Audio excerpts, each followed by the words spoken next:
কিরে মটো, তুই তো দিন দিন পার্কের বেঞ্চটার সমান হয়ে যাচ্ছিস।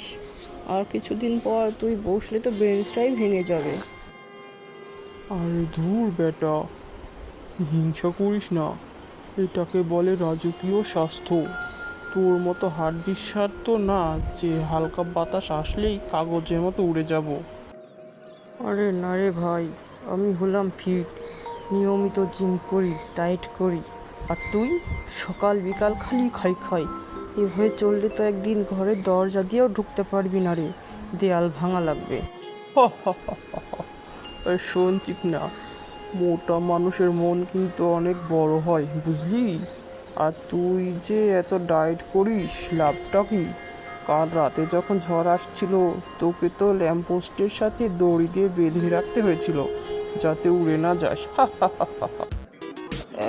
এই, বানিয়ে বানিয়ে কথা বলবি না, হ্যাঁ? তবে তা ঠিক, বাতাস একটু বেশিই ছিল কাল।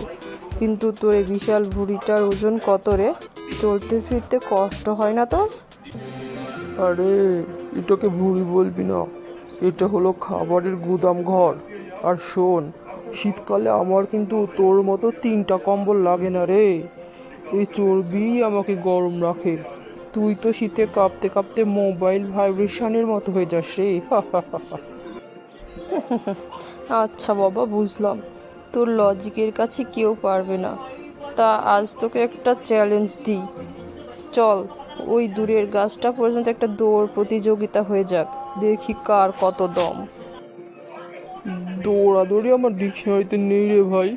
তার চেয়ে চল একটা অন্য প্রতিযোগিতা হোক। কিসের প্রতিযোগিতা, হ্যাঁ? ওই সামনের ফুচকার দোকানে চল।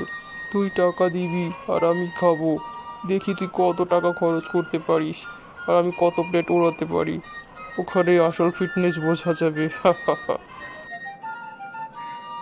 থাম থাম, তুই আর শুধরাবি না রে মোটা। চল, আজ ফুচকার দোকানেই তোর পকেট খালি করার চ্যালেঞ্জটা গ্রহণ করলাম, চল। ইয়েস, চল চল, দেখি ক প্লেট খেতে পারি।